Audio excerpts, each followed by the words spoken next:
Shalom, shalom à vous tous, mes bien-aimés, mes frères, mes sœurs et vous tous, mes followers, que le Seigneur vous bénisse.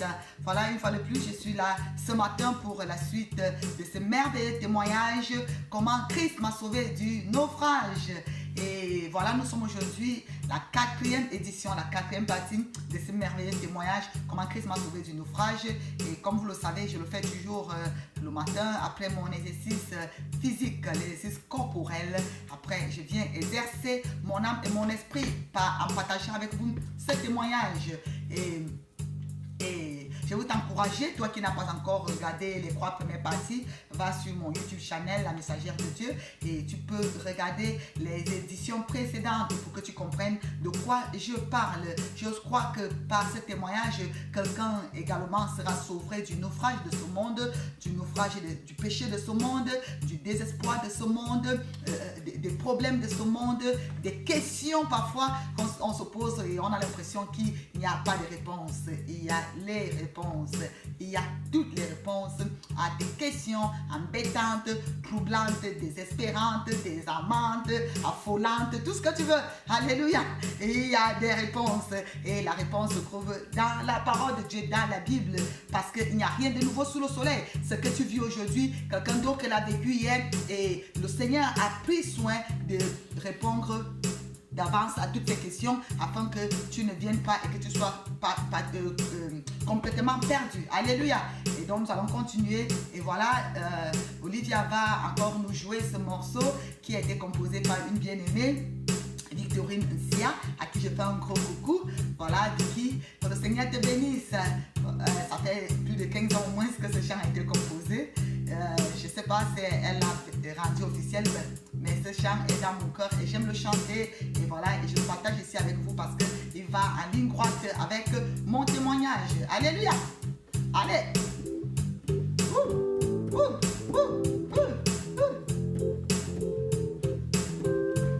Alléluia. Amen. Amen. Alléluia. Gloire à Jésus. Que le Seigneur te bénisse. J'ai marché très longtemps pour chercher la vérité, mais j'ai craigné le pas à cause de mon incrédulité. Aujourd'hui c'est fini, moi j'ai trouvé la vérité. C'est Jésus-Christ. Alléluia.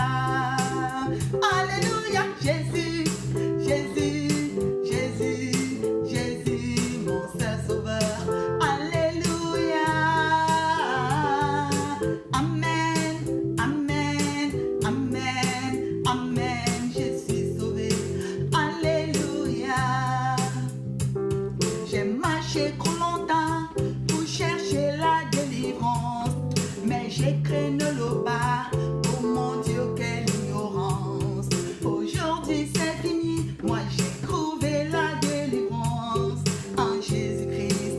Alléluia. Alléluia. Jésus, Jésus, Jésus, Jésus, mon seul sauveur. Alléluia. Amen, amen, amen, amen. Je suis sauvé. Alléluia.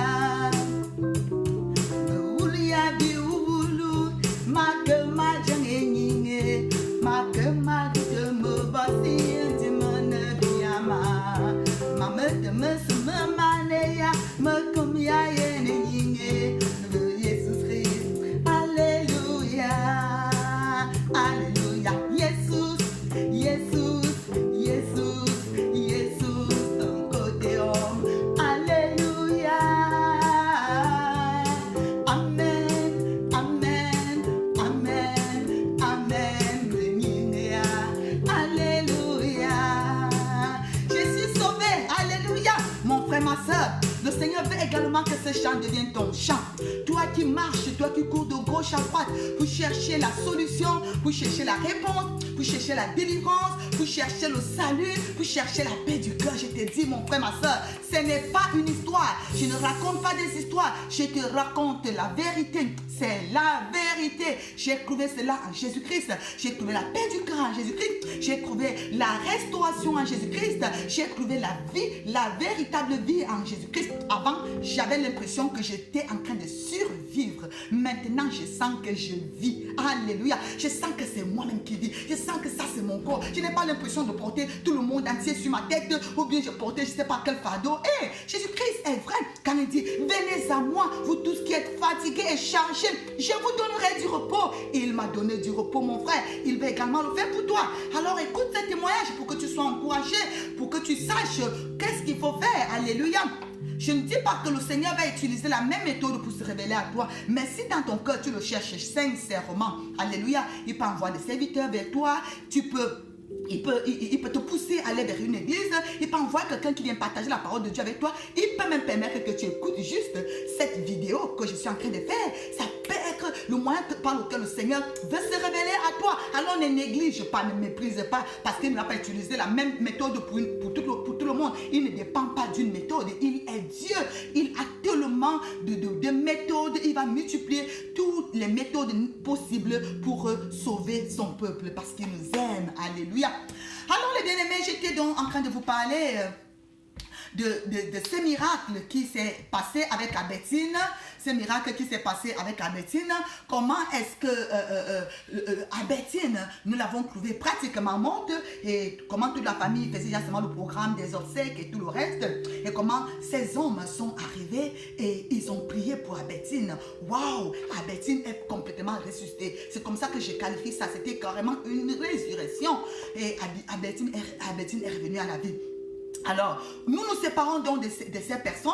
Jusqu'à présent, je n'osais même pas les appeler pasteurs. J'appelais les gens là. Alléluia. Tellement j'étais honteuse et confuse et tout. Bref, ils sont partis, ils ont continué leur chemin.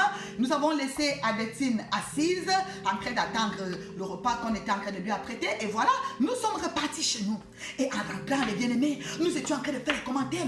Ma tante et moi, nous étions éblouis, nous étions dépassés.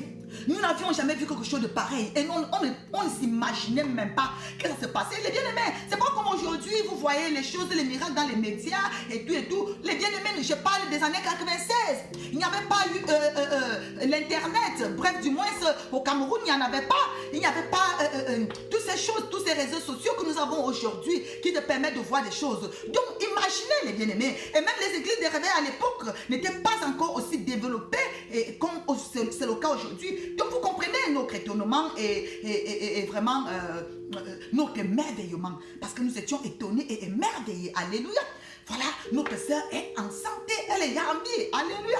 Alors nous rentrons, nous disons, oh Seigneur, c'est pas vrai, c'est pas possible. Donc ça existe. Les choses comme ça se passent encore dans ce monde. Non, c'est pas possible. Les gens là, ils ont répondu à toutes nos questions. Donc il y a des gens, des personnes comme ça, non. Rentrons, allons encore lire notre Bible, allons vérifier dans notre Bible pour voir, parce qu'on avait plié toutes les pages pour qu'en rentrant, nous puissions être capables de regarder encore. Alors les bien-aimés, nous arrivons à la maison, nous ouvrons la Bible, nous relisons. Ça n'avait pas changé, ça n'avait pas fui, c'était là. Les mêmes réponses étaient là. Et nous, on était tout étonnés, on dit c'est pas possible. Et nous avions notre Bible ici. Depuis des années, nous pensions que nous lisions la Bible, nous pensions que nous avions déjà beaucoup de connaissances, mais on ne connaît rien, les bien-aimés, je vais te dire. Ce n'est pas le fait d'avoir une Bible, ce n'est même pas le fait d'avoir des Bibles avec des différentes versions. Tu peux avoir toutes les versions des Bibles dans ton téléphone, tu peux avoir toutes les Bibles dans ton classeur, tu peux avoir toutes les Bibles même dans ta chambre, au chevet de ton lit, sur ton oreiller. Ce n'est pas ça la réponse. Il faut quelqu'un qui te guide dans cette parole. Voilà pourquoi le Seigneur, en parlant dans le livre de Matthieu 28, lorsqu'il donne les dernières recommandations, il dit, allez prêcher la bonne nouvelle à toute la création et faites de toutes les nations des disciples. Il dit, enseignez-leur. Il faut quelqu'un qui t'enseigne. Alléluia. Il n'y a pas de chrétien soliste. Donc, ne dis pas que moi je reste chez moi, je prie, je connais Dieu, ça va. Non, tu ne peux pas. Tu ne peux pas. Ça ne marche pas comme ça. Sinon, le Seigneur n'aurait pas demandé aux disciples d'aller, quand on parle d'enseigner, là, ça veut dire qu'il y a un rassemblement et on enseigne. Tout comme l'enfant part à l'école, il est enseigné, il apprend des choses. Alléluia. Donc, c'est très important. Le Seigneur peut se révéler à toi de manière spéciale, comme il s'est révélé à Saul de Tarse, comme il s'est révélé à moi, comme il s'est révélé à plusieurs d'autres personnes. Mais cela ne veut pas dire que tu vas continuer à évoluer dans ta vie chrétienne en solitaire. Non, ça ne va pas, ça ne marche pas comme ça. À un moment, il faut que tu te retrouves dans une communauté, dans une congrégation où il y a la communion fraternelle. La Bible dit dans le livre de Actes chapitre 4, que la multitude de ceux qui croyaient n'avaient qu'un cœur. Ils étaient dans le même lieu, ils étaient ensemble. Et ils persévéraient tous ensemble dans la communion du pain, dans la communion fraternelle, autant pour moi, la fraction du pain et toutes ces choses, donc les prières et les enseignements des apôtres. Donc ils persévéraient ensemble. Amen. Donc tu as également besoin d'un lieu de persévérance. Amen. Donc voilà, les bien-aimés, et ce soir, ce samedi soir, nous allons au lit tout excités. Nous sommes vraiment, nous avons passé une journée inoubliable. La preuve, j'en parle encore aujourd'hui. Après, nous sommes déjà, ça fait déjà 22 ans aujourd'hui. J'en parle encore avec autant de passion. Vous voyez un peu, parce que c'était une journée inoubliable pour moi. Bref, les bien-aimés, le lendemain, très tôt, je me lève, je suis toute excitée. J'ai dit, hey Marie-Louise, apprêtons-nous rapidement. Les gens là, ils ont dit que leur service du dimanche, leur culte ou messe, n'importe quoi, ça commence à 9h. Donc, il faut que nous soyons là. Il faut qu'on quitte un peu plus tôt parce que nous devons d'abord aller prendre Gabetine et puis partir à l'église. Donc, les bien-aimés, 8h par là, nous étions tout apprêtés, tout était propre. Alors, on marche rapidement. Il faut que nous partions récupérer notre sœur. Alors, voilà, nous arrivons devant chez elle. Waouh! À notre grande surprise, elle est assise dehors. Elle est assise sur sa véranda et elle est en train de se brosser les dents. Alors nous sommes vraiment surpris. Hé, Abetine, comment tu vas? Comment tu as dormi? Elle nous dit, j'ai bien dormi, ça va. Tu fais comment alors? Il faut que tu t'apprêtes, non? Tu sais que les gens là, ils ont dit qu'on reparte avec toi aujourd'hui. Regarde comment. Hey, tu parlais déjà, regarde comment tu es déjà. Il faut qu'on reparte avec toi. Ils ont dit qu'on te ramène, ils vont encore prier pour toi, pour en fait, continuer à prier pour toi, quoi. Alléluia. Dis à quelqu'un, le diable est mauvais. Le diable, c'est un mauvais diable. Vous savez quelle était la réponse d'Abetine? Abetine nous dit non. Je ne pars pas là-bas. On est venu me dire que les gens là, c'est les sectes. C'est les sectes. Donc on m'a dit de ne pas passer là-bas, que les églises là, c'est les sectes. Quoi? Ce sont les sectes? Oui. Admettons même que ce sont les sectes. Et ce ne sont pas les sectes là qui t'ont ressuscité. Toi qui étais déjà morte. Toi pour qui on avait déjà perdu tout espoir. Toi que les marabouts avaient déjà dit non, on ne peut plus rien faire. L'hôpital avait déjà dit non, on ne peut plus rien faire. Alors attendre la mort. Et c'est grâce à ces gens-là, à la prière de ces gens-là, c'est grâce à leur Dieu, le Dieu que tu appelles les sectes là, que maintenant tu es encore en vie. Est-ce que tu ne leur dois pas une petite reconnaissance? Les bien-aimés, nous étions choqués. Nous étions scandalisés. On dit, mais comment les gens peuvent faire ça? Comment les gens peuvent venir te dire des choses comme ça? Quand même, tout le monde connaît l'état dans lequel tu étais déjà. Comment les gens peuvent venir te dire des choses comme ça? Nous avons essayé de dialoguer, de parlementer, de convaincre notre soeur. Non, elle était radicale. Vous savez, dans les années là, les gens avaient des conceptions. Ils pensaient que quand ils disent secte, c'est que... là, ils ne savent même pas que dans la Bible, dans le livre des Actes, on appelait les disciples de Jésus-Christ qui sont dans la secte des Nazaréens. Il y a les sectes pernicieuses, c'est vrai, mais il y a le mot secte dans la Bible. Ça veut dire que c'est là qui sont séparés pour Christ, qui sont mis à part pour Christ. Donc, moi je n'ai pas peur, je n'ai pas honte de dire que oui, je suis dans la secte des Nazaréens, je suis dans la secte de Jésus-Christ, oui, j'accepte. Je refuse d'être dans les sectes pernicieuses comme la Rose-Croix, la franc-maçonnerie, la gnose, le mysticisme, les sectes du diable, où tu es mis à part, tu es consacré pour servir le diable, et c'est pour la perdition. J'aime mieux être dans la bonne secte. Alléluia. Donc, ne sois plus frustré. Toi, peut-être qui es enfant de Dieu, et on dit tu es dans la secte et tu te bagarres, tu te querelles, tu t'énerves pour ça. Non, non, c'est biblique. Alléluia. Bref, c'est comme ça que finalement, nous sommes obligés de partir. Abetine est radicale, elle ne veut pas partir, elle n'ira pas. Alors nous partons, nous sommes déçus, nous sommes désolés, mais en même temps, nous sommes très très contentes qu'au moins Abetine, nous sommes convaincus que là, elle est vraiment vivante. Là, elle est vraiment vivante. Amen.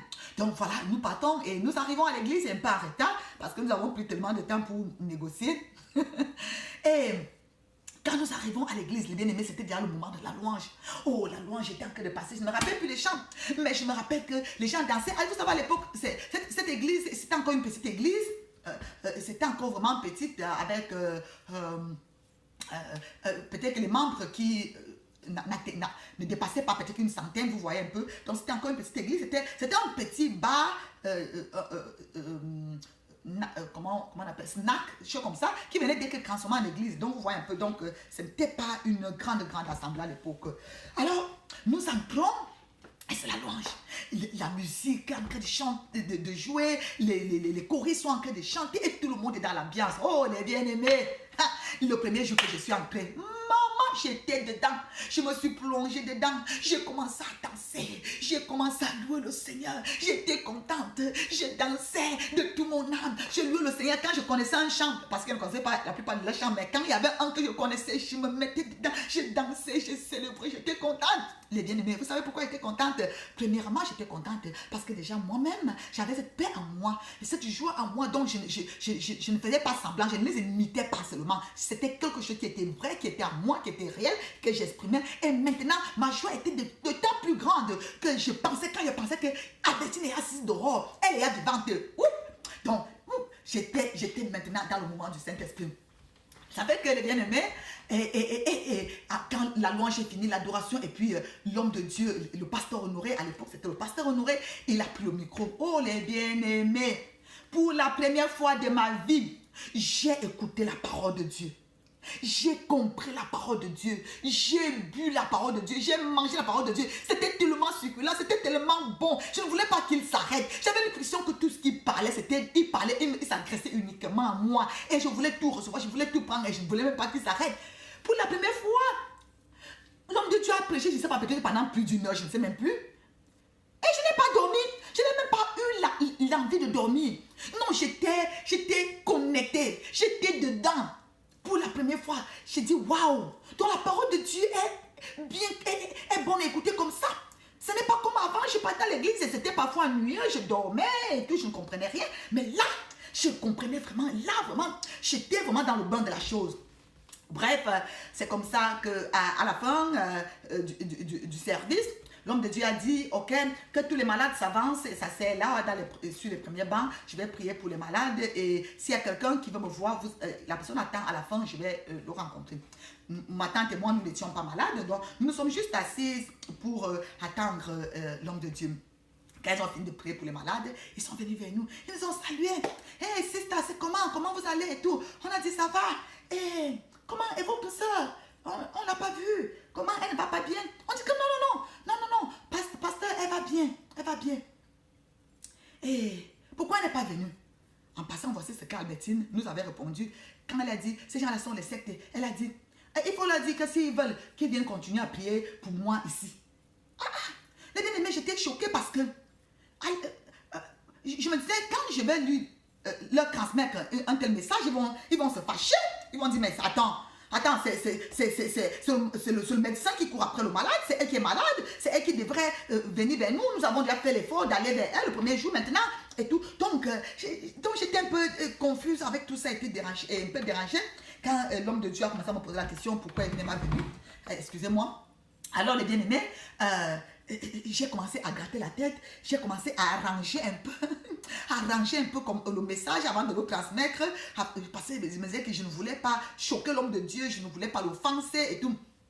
Alors, je lui ai dit, vraiment, pasteur, voilà, pour la première fois que j'appelle pasteur.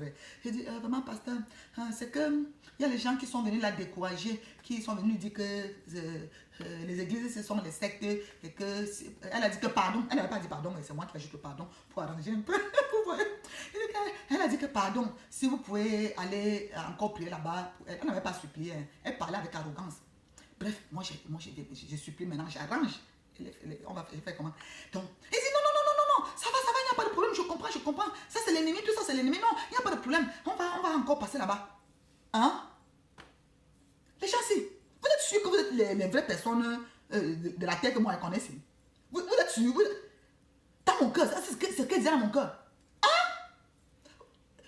Ils ne se sont pas fâchés, ils ne se sont pas énervés, ils n'ont pas été scandalisés, choqués, ils n'ont pas dit les paroles que moi j'attendais, qu'ils vont peut-être dire que vous pas. Non, vous allez... Jésus m'a dit, Seigneur, la confusion, il a dit que moi, j'ai parté de confusion en confusion. Il ne pouvait pas comprendre vraiment il a dit que mon étonnement. Et c'est comme ça que, bref, ils sont partis, ils ont continué à prier pour Albertine. Albertine était complètement restaurée, elle a repris sa forme, son poids. Elle est même partie à Douala. Elle n'a pas accepté Jésus le temps là. Elle est partie à Douala. C'est peut-être après 3 ans que Albertine va accepter le Seigneur. Ça, c'est une autre parenthèse, c'est une autre histoire. Bref, je suis en train d'avancer sur mon témoignage même. Alors, et dans tout ça, les bien-aimés, je ne pensais pas que, oh non, comme j'ai prié, peut-être que voici l'église. Non. Bref, moi alors, le jour là, dès qu'on a donné le programme de l'église, tel jour il y a prière d'intercession, tel jour il y a enseignement, tel jour il y a ceci. Les bien-aimés, moi j'étais déjà dedans. Tous les jours, je suis là. Il y a ceci, il y a prière, je suis là. Il y a enseignement, je suis là. Parce que le même jour, le premier jour, comme je vous ai dit, à la fin, certaines choristes sont venus vers moi. Ils ont dit, mais sister, vraiment, nous, on t'a vu chanter, danser là. Hein? Tu sors de quelle église? Je sors de quelle église là? J'ai commencé à gratter la tête. Non, je ne me sens pas d'une église. Ok, comment ça? Mais on t'a vu, tu dansais là comme si tu étais là avec nous depuis. Les bien-aimés, elle ne pouvait pas comprendre. Et sister, tu viens avoir un cas la chorale, non? Un cas la chorale. Viens en cas la chorale. Je leur ai dit, je ne sais pas chanter. Je n'ai jamais été dans une chorale avant. Ah, c'est pas un problème. Rien que ta joie là, tu vas bien seulement exprimer même ta joie, même si tu ne connais pas chanter. Bien aimé, parce qu'à l'époque, alors je vous dis alors la vérité. Vous voyez d'abord comment je chante mal maintenant. Non? Imaginez alors le temps là. Le temps là, alors j'étais d'abord une dégameuse professionnelle. La seule chose qu'elle savait faire en chantant, c'était dégamer.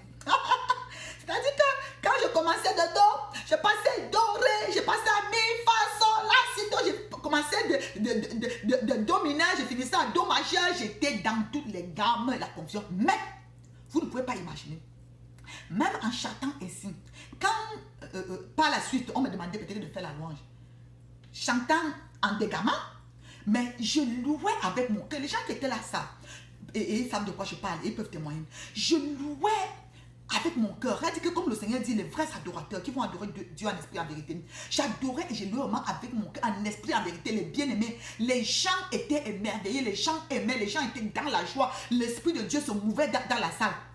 Pas parce que je chantais bien ou parce que je chantais juste, mais parce que je chantais et j'adorais Dieu en esprit en vérité. Alléluia. Donc, pour te dire encore, pour t'encourager encore, que toi qui, parfois, tu te sens frustré quand tu vois quelqu'un qui peut chanter avec une belle voix. C'est ce que le Seigneur lui a donné. Ne sois pas frustré parce qu'une personne peut chanter une belle voix. C'est le don de Dieu. Ce que le Seigneur t'a donné. Dieu ne va pas te demander ce qu'il ne t'a pas donné. Il t'a donné la voix que tu as là. Chante pour le Seigneur avec cette voix-là. Il ne te demande pas peut-être de devenir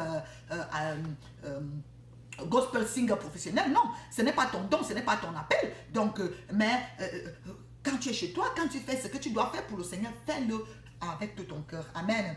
Bref, c'est comme ça que j'ai rejoint la chorale. C'est comme ça que j'étais à toutes les réunions de l'église. Ma tante même avec qui je suis partie le premier jour là. Elle n'était plus avec moi. Mais moi, j'étais là. J'étais là chaque jour. J'étais là chaque jour. J'étais là chaque jour. Les bien-aimés. Alors, quand je me suis engagée comme ça, et même jusque-là, je ne pensais pas que, oh, c'est sûr que voici l'église, comme j'avais demandé au Seigneur, Seigneur, maintenant que je sais que tu es vraiment montre-moi où il va te louer. Non, je ne pense, ça ne laissait même plus dans ma pensée que j'avais fait une telle prière, c'est même plus dans ma pensée. Moi, je suis vraiment contente que moi, je suis quelque part maintenant, je pars, je loue, j'écoute la parole de Dieu et tout, j'ai pris avec d'autres personnes et tout.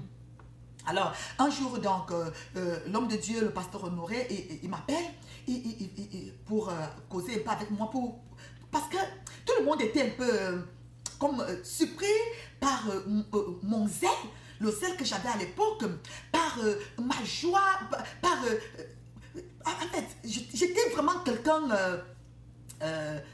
d'assez spécial, en fait.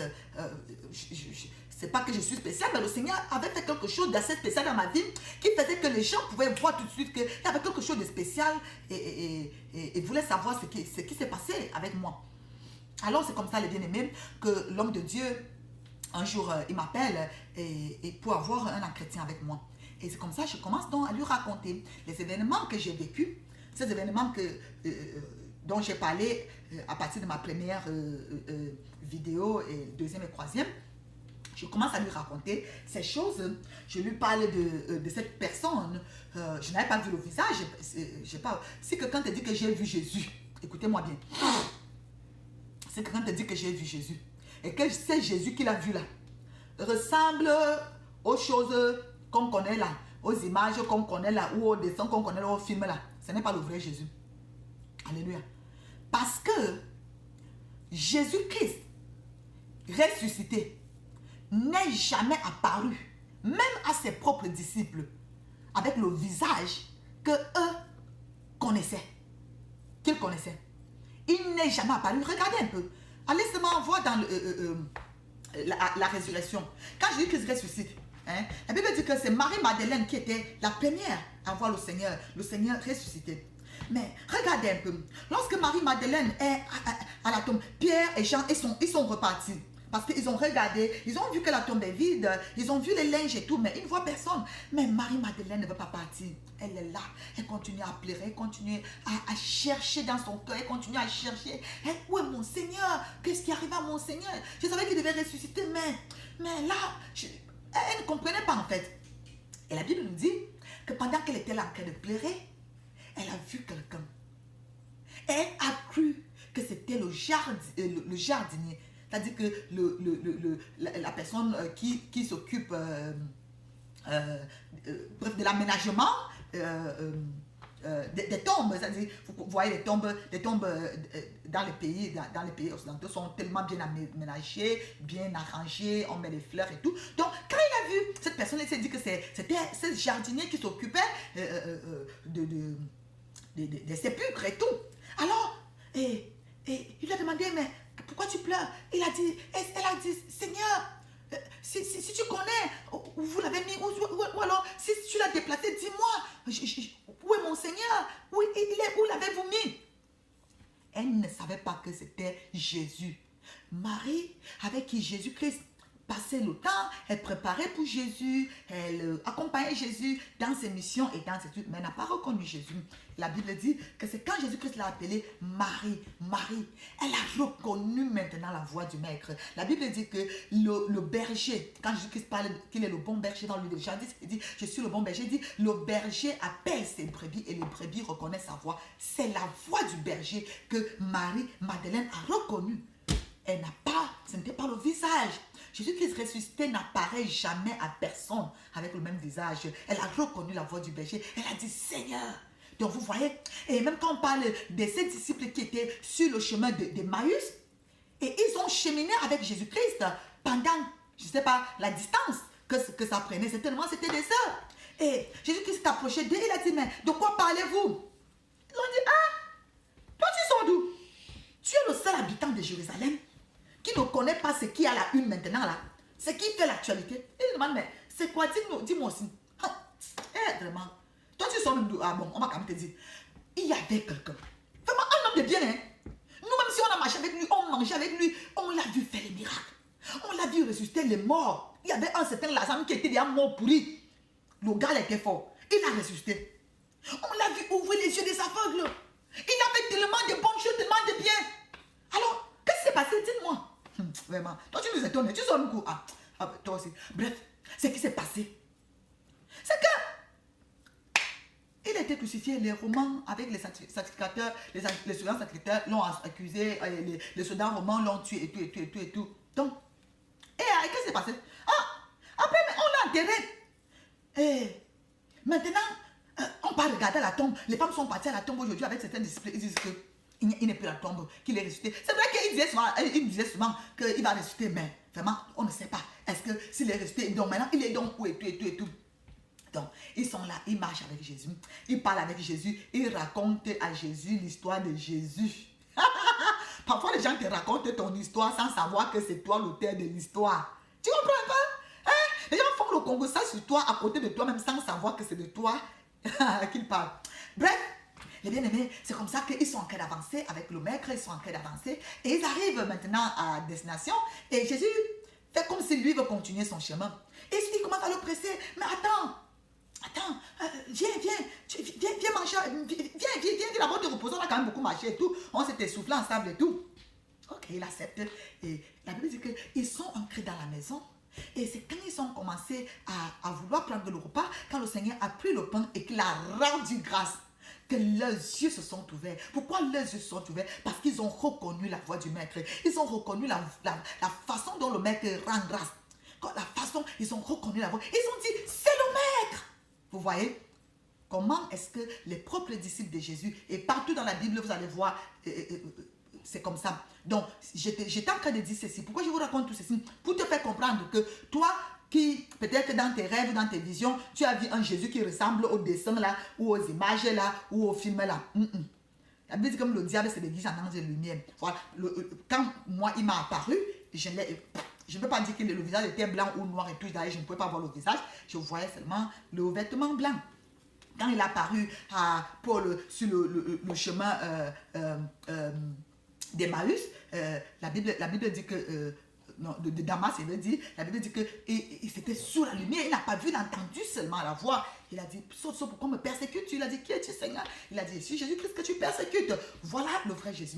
Bref, je raconte donc à l'homme de Dieu les choses qui me sont arrivées et comment est-ce que mon oncle avait eu la brillante idée d'ouvrir la Bible, de prier et d'ouvrir la Bible et comment il était tombé sur le passage de Zacharie 6, verset 12. Alors l'homme de Dieu commence par là pour m'expliquer. Qu'est-ce que c'est que le germe? Comme je vous ai dit,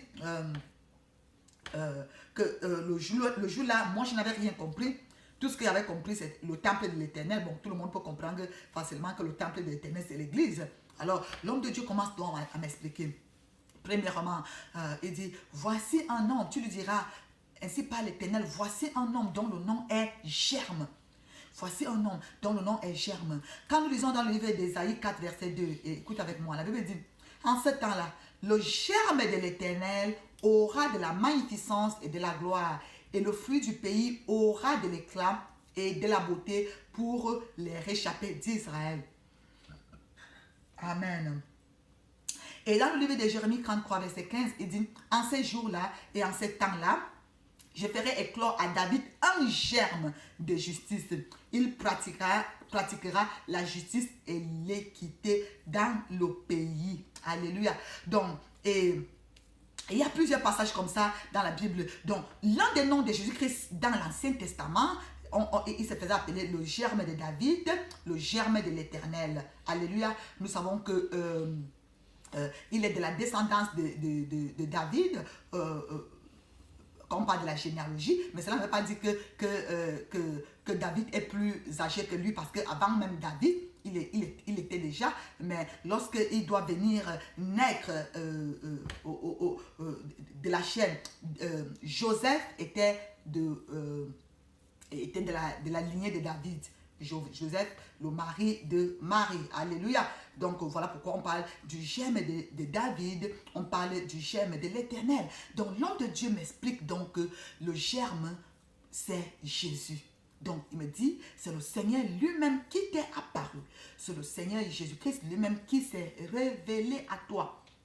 Et il m'explique donc que quand il dit, j'aimerai en son lieu et bâtira le temple de l'Éternel, le Seigneur veut faire de toi son temple, comme il veut faire de chacun de nous son temple. Il dit à sa parole qu'il n'habite pas les temples bâtis des mains d'hommes. Ça veut dire que quoi? Ça veut dire que ce n'est pas un édifice qui attire la présence de Dieu. Mais c'est toi, c'est ton cœur. Quand tu ouvres ton cœur à Jésus, tu acceptes Jésus, tu le reçois, alors il vient habiter en toi, il fait de toi sa demeure. Alors, ça fait que quand toi et moi, quand les personnes ayant Jésus-Christ en eux, se retrouvent dans un lieu, se rassemblent dans un lieu qu'ils ont également dédicacé au Seigneur, comme Salomon avait bâti un temple à l'Éternel, mais avant que Salomon ne bâtisse un temple à l'Éternel, Salomon lui-même était le temple de l'Éternel, parce que l'Éternel s'est révélé à lui, l'Éternel lui s'est révélé à lui, lui a demandé des choses, il a demandé également à l'Éternel des choses, la sagesse et tout, donc l'Esprit de l'Éternel reposait sur lui,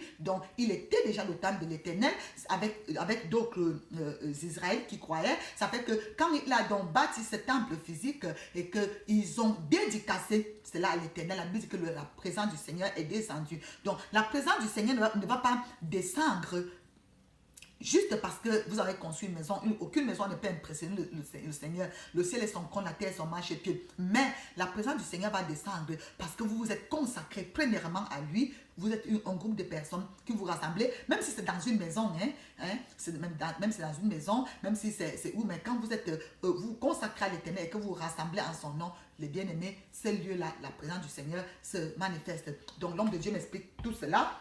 Et c'est là que je commence donc à comprendre. Et il dit, j'aimerai en son lieu. Donc la vie germe, où Jésus-Christ est présent. Quand Jésus-Christ est dans ton cœur, la vie germe, la paix germe, la joie germe, le salut germe. Bref, la bénédiction, tout ce qui... C'est-à-dire que le salut germe dans ton cœur. De la même façon que Jésus-Christ est ressuscité des morts, il fait également ressusciter en toi, il fait renaître, revivre en toi. En fait, c'est ça qu'on appelle même la nouvelle naissance. La nouvelle naissance, en fait, c'est cette germination du salut. Je crois que c'est français. Même si c'est pas français. Le français, c'est pas ma langue. Hein. Bon, donc, je me débrouille comme je peux. Donc, c'est le fait que la vie vienne germer en toi et fait de toi une nouvelle créature, comme quand tu sèmes un grand ou tu sèmes n'importe quoi, quand ça germe du sol, c'est quelque chose de nouveau. Ça sort étant nouveau, ça sort étant quelque chose de transformé. Donc, c'est ça. Quand Christ donc vient germer en toi, il fait de toi une nouvelle personne. Amen. Alléluia. Et c'est ce qu'il avait fait dans ma vie. Donc, alors l'homme de Dieu m'explique tout cela et je suis émerveillée. Et quand maintenant je lui parle de l'autre vision, où c'était la vision de la fin du monde, où j'étais en train j'avais vu cet univers qui ne s'était ni le jour ni la nuit et tout. Le bien-aimé, il m'a expliqué toutes ces choses à la lumière des Saintes Écritures. J'aurai le temps, la prochaine édition, d'aller plus en détail. Mais l'une des choses qu'il m'a dit tout de suite, c'est que quand j'étais en train de parler dans mon rêve, et j'étais en train de dire, je suis la messagère de Dieu, je ne mens pas, je suis la messagère de Dieu. Il m'a dit, tu es évangéliste. Tu es évangéliste et le Seigneur lui-même t'a déjà consacré. Quand tu avais vu cet homme dans ta chambre, en train avec ses mains au-dessus de ta tête, c'était déjà une consécration. Parce que si vous lisez justement le livre de Zacharie, les versets qui précèdent avant, vous allez voir qu'il y a une cérémonie de consécration qui vient avant. Donc, il m'a dit, le Seigneur t'a déjà consacré, tu es évangéliste. Donc, on ne sait pas quand est-ce que nous allons le confirmer, mais le Seigneur t'a déjà consacré. Eh bien, mais la vérité, c'est que j'avais commencé à prêcher l'évangile, j'avais commencé à évangéliser les gens, je n'étais même pas encore à l'église. Je n'étais pas encore à l'église. Avant que l'homme de Dieu ne me le dise. Donc, c'était juste une confirmation. Rappelez-vous, je vous ai dit comment j'ai parlé à tout le monde. Répentez-vous, ne faites plus ceci. Voilà, acceptez Jésus-Christ et tout. Donc, je n'ai pas eu que quelqu'un... je n'ai pas eu besoin que quelqu'un me le dise avant qu'il sache que lui, je suis maintenant évangile, il doit le faire. Non. L'Esprit de Dieu m'avait déjà confirmé et je le faisais déjà. Donc, quand l'homme de Dieu vient me le dire, c'était juste une confirmation. C'était juste pour vraiment que je sois plus rassurée par rapport à mon appel. Donc, je peux dire avec assurance que je suis la messagère de Dieu. Quand je mets dans mes trucs la messagère de Diir, ce n'est pas pour me faire voir ou bien ce n'est pas un autre titre comme aujourd'hui et les gens aiment les titres, les gens se donnent des titres. Non, c'est un titre que le Seigneur lui-même m'a donné. Je n'ai pas réfléchi à ça, je ne sais pas les hommes qui m'ont imputé cela. Non, le Seigneur me l'a donné. Pourquoi? Je ne sais pas. Pourquoi? Mon frère, ne me pose pas la question pourquoi, moi je ne sais pas te dire. Tout ce que je sais, c'est que je suis la messagère de Dieu. Et les hommes maintenant, en me consacrant, ils ont confirmé cela comme évangéliste, même évangéliste des nations. Voilà. Donc, c'est pas que j'ai couru pour chercher les titres ou alors... les grades ou cela, non, loin de moi. Vraiment, je pense que je vais m'arrêter là. Je ne veux pas chercher d'autres. Je n'en ai jamais cherché. Alors, les bien-aimés, voilà comment est-ce que je suis déjà dedans. Alors, la prochaine édition, maintenant, je vais vous expliquer encore un peu plus en détail d'autres visions avec les explications que l'homme de Dieu m'a données et à la lumière des Saintes Écritures. Et je vais vous dire maintenant les choses qui se sont passées dans ma vie par la suite. Alléluia. Amen. Mais déjà, je suis restée dans la présence du Seigneur. Je ne suis plus jamais repartie. Alléluia. Je vais également vous dire à quel moment j'ai réalisé que c'était le Seigneur qui avait exaucé ma prière. Je vous dis cela à la prochaine édition. Alléluia. Alors, je vais m'arrêter là aujourd'hui pour permettre à tout le monde de pouvoir suivre cette vidéo en peu de temps. Et je sais également qu'il y a des personnes des pays où la connexion n'est pas toujours très bonne, donc une longue vidéo n'est pas facile à suivre. Que le Seigneur vous bénisse. Et voilà. Et pendant que nous allons encore chanter ces chants, je vais t'inviter, toi mon frère, toi ma soeur, quel qu'en soit le lieu où tu te trouves, quel qu'en soit qui tu es, je t'en supplie, je t'en conjure, tu as besoin de Jésus. Répands-toi tout simplement, quel qu'en soit ce que tu as fait. N'écoute pas le mensonge du diable qui te dit, oh non, toi tu es allé trop loin, Dieu ne peut plus t'accepter, tu as fait trop de mal, tu es trop pécheur. Jésus-Christ, justement, est venu mourir pour les pécheurs. Pour les pécheurs comme toi, comme moi. Crois-moi, je n'étais pas une bonne fille. Crois-moi, à l'époque, j'étais une fille qui vivait dans la débauche, du péché. Hein? Ça ne me dérangeait pas d'être avec quelqu'un et puis de le tromper avec quelqu'un d'autre. Vous voyez un peu ce genre de choses. Ça ne me dérangeait pas de faire des choses, toutes ces choses bizarres que les gens font. Mais, les bien-aimés, Jésus-Christ m'a sauvé de tout cela. Il m'a transformé. Donc, il n'y a pas de pire pécheur que Jésus-Christ ne puisse sauver. Alléluia. Il n'y a pas de juste, assez juste devant le Seigneur. De la même façon qu'il n'y a pas de pécheur, trop pécheur que Jésus-Christ ne peut sauver. De la même façon, il n'y a pas de personnes assez justes qui n'ont pas besoin de Jésus. Alléluia. En fait, c'est deux extrêmes. Que tu penses qu'être juste, tu n'es pas assez juste pour être justifié devant le Seigneur, pour être sauvé par ta justice. Que tu sois pécheur, tu n'es pas trop pécheur, trop mauvais, assez pécheur pour être irrécupérable. Je vais dire ça comme ça. Alléluia. C'est deux extrêmes. Et cela nous fait voir exactement ces deux personnalités. Dans le livre de Jean 3, on a Nicodème qui normalement est supposé être quelqu'un de juste. C'est le docteur de la loi. C'est Nicodème, c'est le docteur de la loi et tout. Mais Jésus-Christ lui dit, tu n'es pas assez juste pour être sauvé. Tu as besoin de naître de nouveau. Et après cela, il rencontre quelqu'un d'autre dans le livre de Jean chapitre 4, une autre femme qui est pécheresse de chez les pécheresses. Mais Jésus-Christ lui dit que tu n'es pas trop mauvaise pour ne pas être récupérée. Donc le salut est pour tout le monde. Tout le monde a besoin de Jésus-Christ. Alléluia. Tu as besoin de Jésus-Christ. Donc, si tu ne l'as pas encore fait, je vais t'inviter. Tu peux faire juste une simple prière. Rassure-toi seulement que tu l'as fait avec foi. Rassure-toi que tu l'as fait de tout ton cœur. Où tu dis, Seigneur, je reconnais que je suis un pécheur. Je reconnais que je ne peux pas moi-même, par mes efforts, par ma propre justice, être sauvé. J'ai besoin de toi. Viens dans mon cœur. Tu peux faire ça avec moi? Ok. Je vais t'aider. Ça peut être une prière comme celle-ci. Père éternel, je te remercie pour ton amour. Merci pour Jésus-Christ qui est mort sur la croix pour mes péchés. Seigneur, pardonne-moi, car je suis un pécheur. Seigneur, il n'y a rien de bon en moi. Je te demande pardon pour tous mes péchés. Seigneur Jésus, j'ai besoin de toi. Viens dans mon cœur, Jésus, sauve-moi. Je t'ouvre la porte de mon cœur, Jésus, viens. Je crois que tu es le Fils de Dieu. Et je crois que Dieu t'a ressuscité des morts. Seigneur Jésus, lave-moi de tous mes péchés avec ton sang qui a coulé sur la croix du Calvaire. Purifie-moi. Et rends-moi plus blanc que la neige au-devant de toi. Toi, Satan, mets-toi hors de ma vie. Libère ma vie, je ne t'appartiens plus. J'appartiens désormais à Jésus-Christ.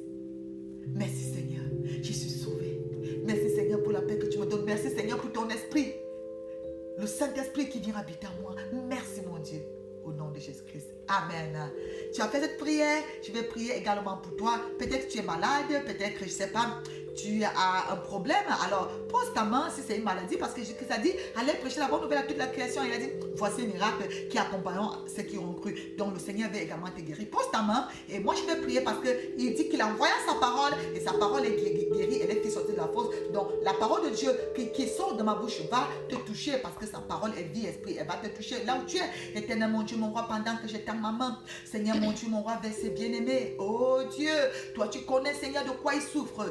Tu t'appelles Jéhovah Rapha, le Dieu qui nous guérit. J'ai pris mon Père et mon Dieu, mon roi, que ce soit ta main, Seigneur mon Dieu, mon roi, pendant que ce bien-aimé a posé sa main là où il sent mal. Que ce soit ta main, Seigneur mon Dieu, mon roi, qui le touche. Que ce soit ta main, Seigneur mon Dieu, mon roi, qui la touche. Que ce soit ta main, Seigneur mon Dieu, mon roi, Père éternel, de guérison, Seigneur mon Dieu, mon roi, et que toute maladie libère ce corps, que toute oppression libère ce corps, que tout esprit impur libère ce corps au nom de Jésus. Toi mon frère, toi ma soeur, sois guéri au nom de Jésus-Christ, sois libéré, sois restauré, que tout pouvoir de la maladie soit brisé, que tout lien de la maladie, du péché soit brisé dans ta vie au nom de Jésus-Christ de Nazareth. Reçois la paix du Seigneur, reçois la paix dans ton cœur, reçois la joie dans ton cœur et que tu sois complètement libéré parce qu'il est écrit si le Fils de Dieu t'a franchi, alors tu es réellement libre. Je déclare que tu es totalement, entièrement libre au nom de Jésus de Nazareth.